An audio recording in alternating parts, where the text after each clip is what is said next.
Hey guys, what's up? It's Duchess Braids and I'm back with another install. So today I'm going to show you guys how I prepare for individual crochet locks. And this is when instead of the normal crochet method where we make it look a little bit more natural by doing individuals. So first thing I'm going to do is prep her hair, and I always want to make sure that her hair is properly blow dried. Then I'm going to show you guys how I part and prepare the hair for individual crochet. I do think that is the most natural method when you use the correct crochet hair. So I will show you guys in a few. Today I'm using Janet Nala Tress Premium Edition. It's the extremely long 36 inches natural born locks, and these locks are super long. My client is not over 5 foot and they just look so long on her, which she absolutely love. So it's in the color OET1B27, and they give you about 10 or 11 individuals in one pack, and as you can see, it is stretched to the max because these are 36 inches long.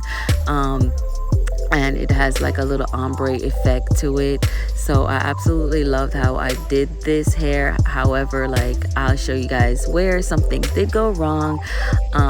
It has nothing to do with the crochet hair, but everything to do with the method. So the first thing I'm gonna do is, these are what I would call my medium large type box braids. So this style of parting and this style of prepping can also help when you're doing like knotless braids, box braids, whatever. So the first thing I do is, I know that I'm gonna need 2 rows where the tip of her ear meets, so I'm gonna part in between that. There is definitely a better way that I can break this down, and I do that in my courses to where to show you basically how to get these straight parts and stuff. But since I'm like not teaching, I'm just gonna part in between and separate the hair in four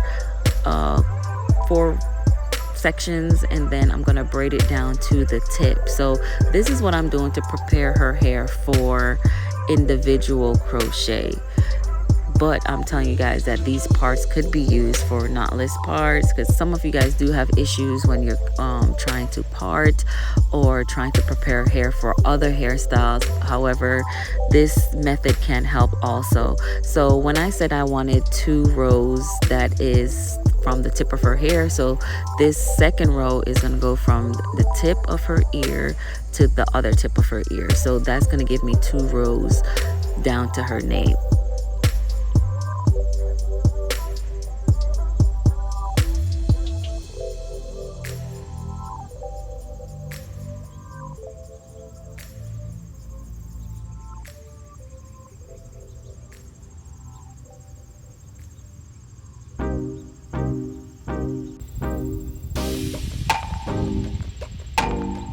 So for the first row, I normally do about 4 individual braids for this size parting, and then the second row would be like 5, and then as I go up, I just go ahead and just prep to make sure that all the individual braids are around the same size, and I just kind of take it around her head.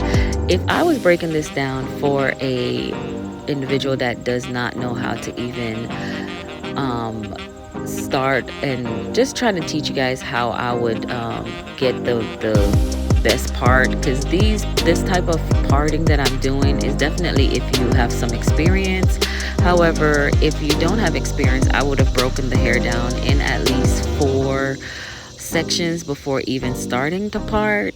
But again, this is either for another video or for one of my courses. So right now, I'm just, if you do have some experience, this is how I separate the hair and prep it. So I have to go through the entire hair and braid it down, braid her natural hair down.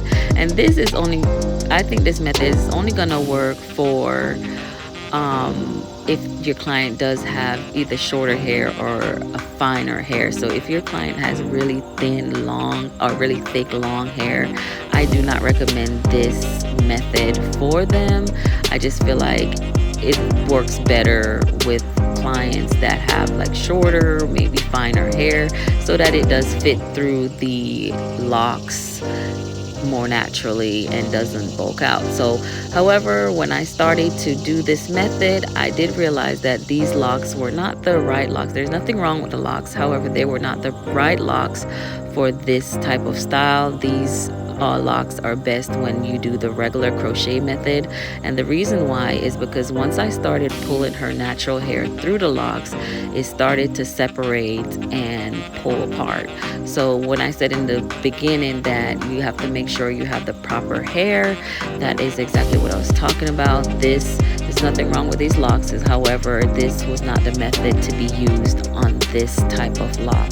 So once I started putting the tool through the lock, you can see it kind of puffed out some.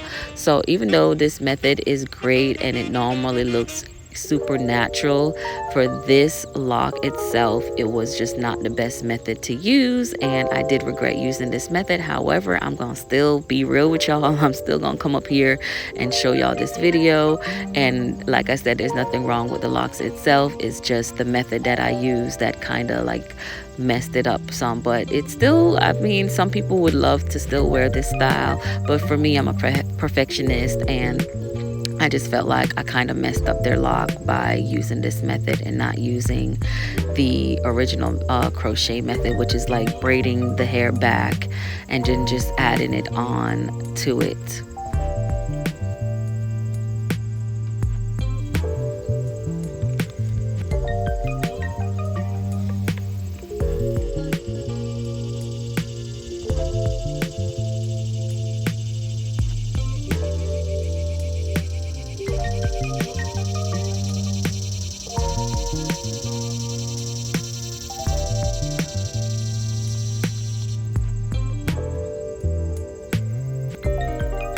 So this is the final look. Yes, I did throw her hair up in a ponytail because I just felt like it looked better that way. And it still looks great on her. She still loved it. But like I said, it's just the puffed up part of it. These are the Nala Tress natural born locks, and they're extremely long, 36 inches long. They are for people that love super long hair, that natural look, and this is how I got it done. So thank you guys so much for watching. All the details will be in the description box.